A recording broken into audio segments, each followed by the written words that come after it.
जिस राज्य से राहुल जी चुनकर आते हैं केरल में, उस राज्य को भी दिया तब भी विरोध करते हैं।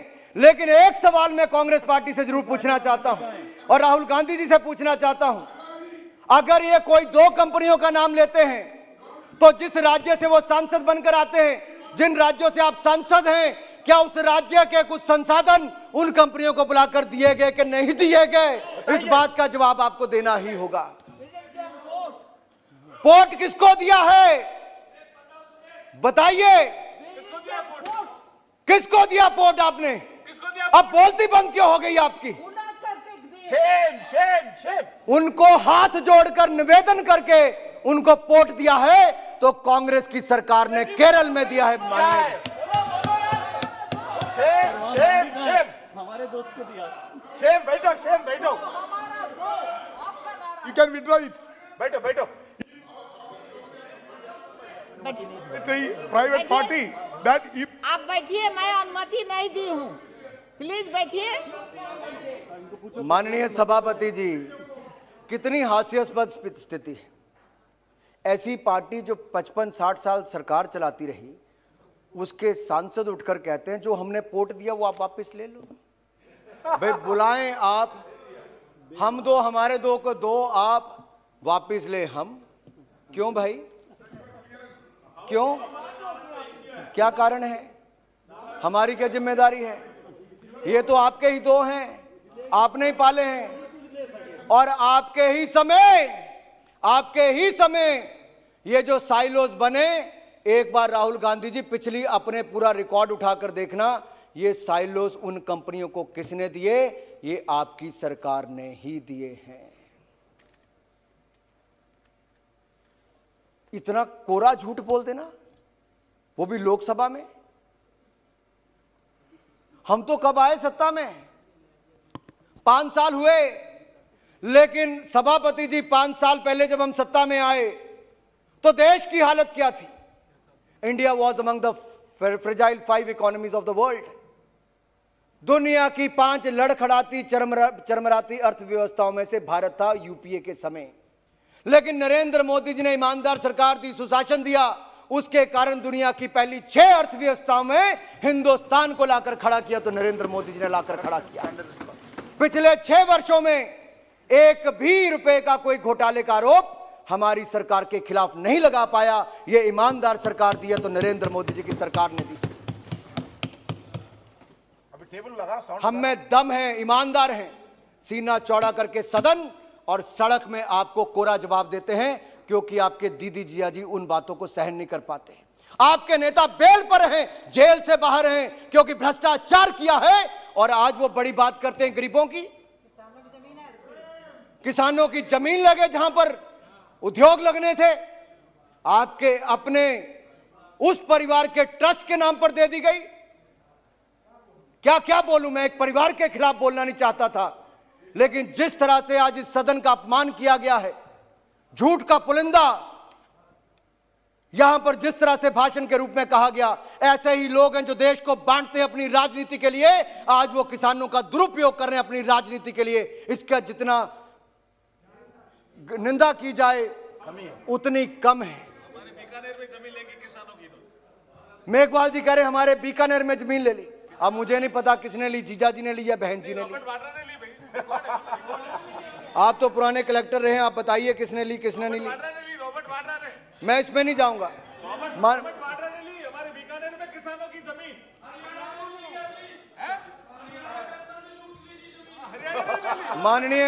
माननीय सभापति जी, यूपी वाले कहते हमारी जमीन ले गए, बीकानेर वाले कहते हमारी ले गए, राजस्थान वाले कहते हमारी ले गए, हरियाणा वाले कहते हमारी ले गए। छोड़ा किसको है इस परिवार ने?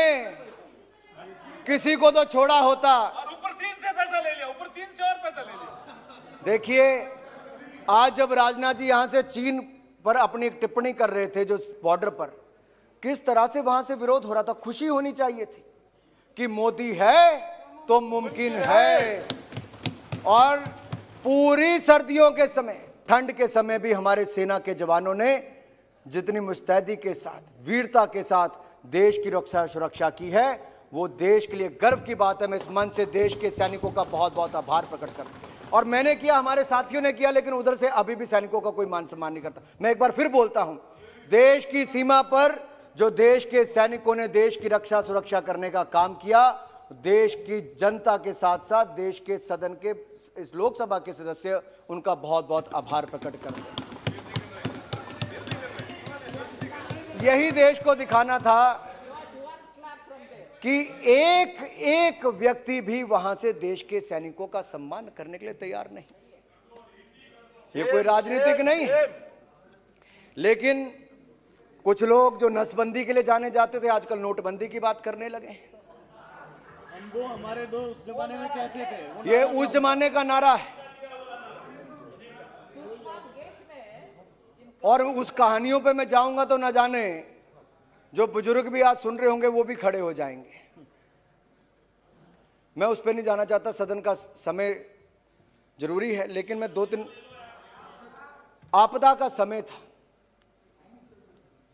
देश लॉकडाउन में डालना पड़ा। कारण क्या था? भारत में एक भी पीपी किट नहीं बनती थी, वेंटिलेटर्स पर्याप्त नहीं थे, मास्क भी नाम मात्र थे। यह भी पता नहीं था क्या इस बीमारी से होगा, कोविड वैक्सीन का कब आना होगा, होगा नहीं होगा। लेकिन देश को ऐसा नेतृत्व मिला जिसने सही रास्ता दिखाया। देश की राज्यों की सरकारों ने पूरा सहयोग किया, देश के लोगों ने मोदी जी की तीनों बातों को माना, 2 गज की दूरी भी, हाथों के साफ रखने का भी, मास्क पहनने का भी। आज दुनिया के देशों में सबसे कम मृत्यु दर जिन देशों में है उनमें से एक हमारा भारत है। ये बड़ी उपलब्धि है। लेकिन मुझे दुख इस बात का होता है जब विपक्ष के लोग कहते हैं कि पहला टीका मोदी जी ने क्यों नहीं लगाया। आपकी सरकार होती तो पहला टीका तो आप अपने परिवार होता, प्रधानमंत्री को भी नहीं लगाते, पहले परिवार को ही लगवाते। लेकिन मोदी जी ने देश ही नहीं पूरी दुनिया को परिवार माना है, इसीलिए 100 से ज्यादा देशों को दवाइयां देने का काम हिंदुस्तान ने कोविड वैक्सीन देने का काम किया है।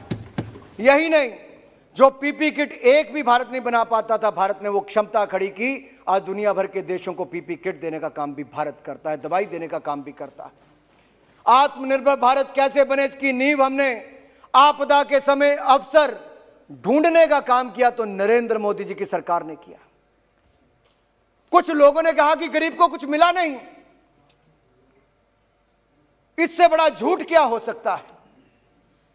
हिंदुस्तान के इतिहास में कभी आपदा आई होगी तो कभी ऐसा पहले नहीं हुआ है, दुनिया के इतिहास में नहीं हुआ कि 80 करोड़ गरीबों को 8 महीने तक 5 किलो गेहूं चावल देने का काम किया तो नरेंद्र मोदी जी की सरकार ने किया, मुफ्त में किया। करोड़ों हमारे प्रवासी मजदूरों के लिए 3 महीने तक राशन दिया, मोदी सरकार ने दिया।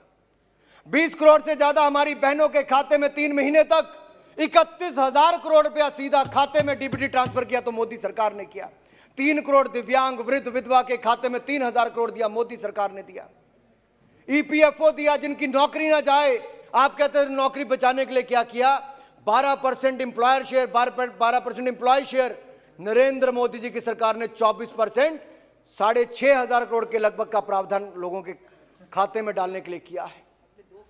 अगले 2 साल तक उनको नौकरी मिले वापस, उसके लिए ईपीएफओ में पैसा जमा कराने का प्रावधान भी, जैसा माननीय वित्त मंत्री जी ने कहा, वैसा भी हमारी सरकार ने वैसा अवसर दिया है।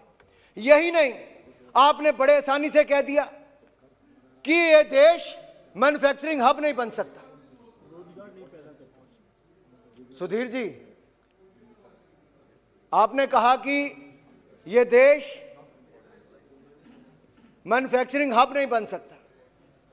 यही अंतर है 2 विचारधाराओं में, क्योंकि आप जब बॉर्डर पर चीन की सेना भारत को आंखें दिखाती है, आप चाइनीज अधिकारियों के साथ सूप पीने चले जाते हो, आप भारत की चिंता नहीं करते।